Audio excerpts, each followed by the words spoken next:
Palestinian resistance to the occupation has been both non-violent and violent. Some of the violent resistance has been aimed at Israeli soldiers and civilians in the occupied territories, and some has been spilling over into Israel proper in the form of suicide bombers. Scene of chaos and destruction, rescue workers rushing to search for the living among the carnage. The centre had been packed. It was just before the Jewish Sabbath. Now shoppers lay dead on the street, victims of a suicide bomber. This woman came looking for her loved ones, not knowing if they were alive or dead. There was no mercy here today, no thought about the baby inside this pushchair, but the infant did survive the slaughter.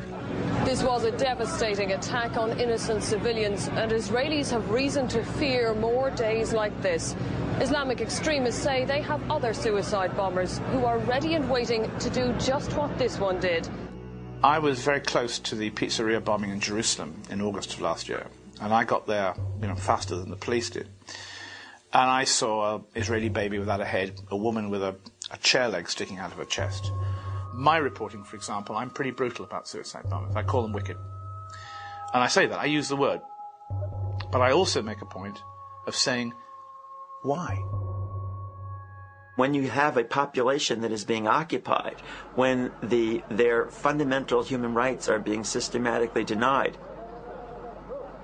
when they're not allowed to move from city to city or from place to place without a huge amount of harassment, when they're being subject to torture, when people are essentially in desperate conditions,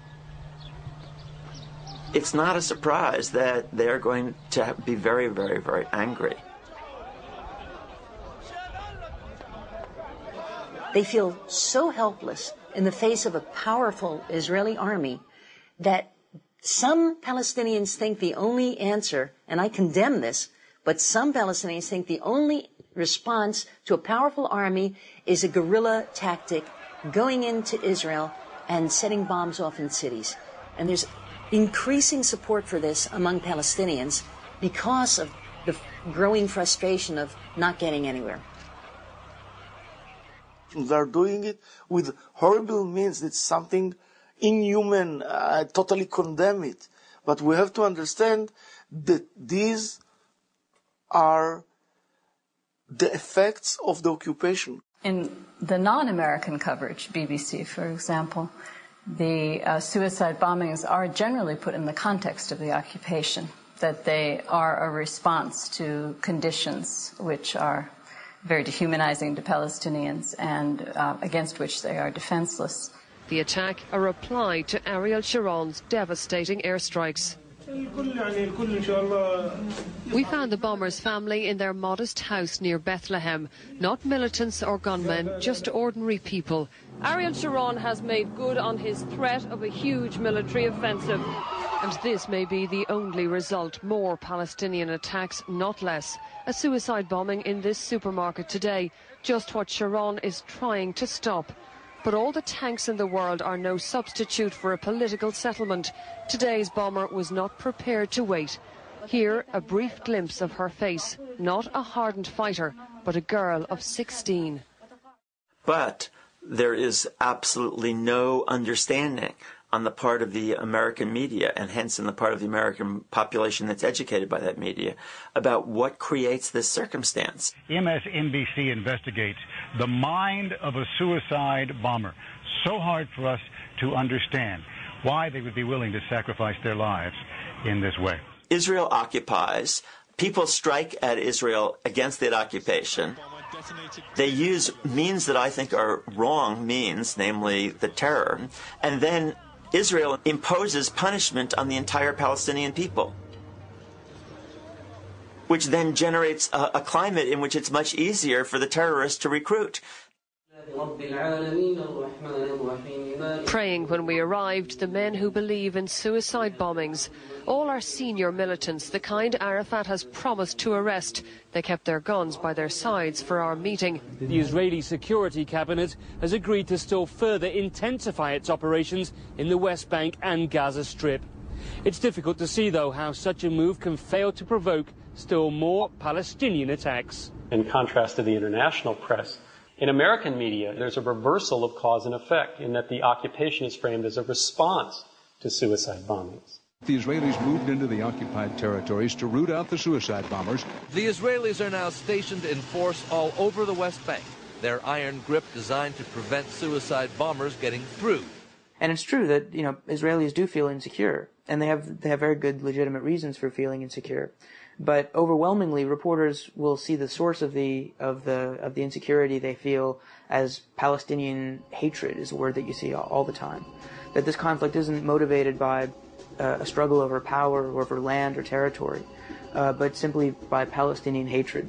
A Palestinian man emerged from a taxi on a busy shopping street in downtown Jerusalem with a machine gun in his hands and hate in his eyes.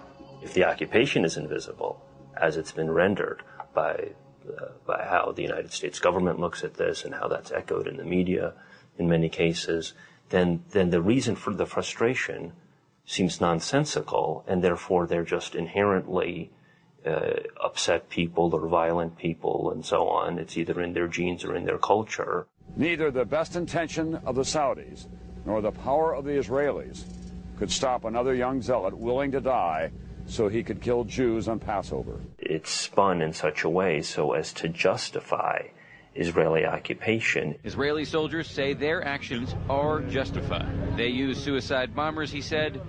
We use tanks. Yes, Israelis are being shot at and killed. And so, yes, Israel does have real defense needs.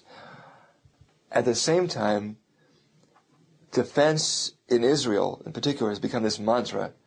And once people hear the word defense, they stop thinking.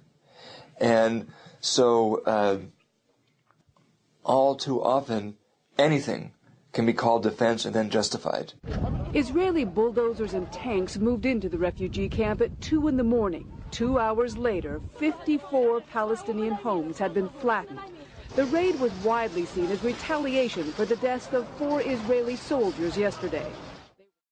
Israel is always cast itself, and is always cast by the media, as reactive, as simply responding to Palestinian aggression. Israel strikes back against terror. Israel retaliates. Israel responds. Palestinians attack.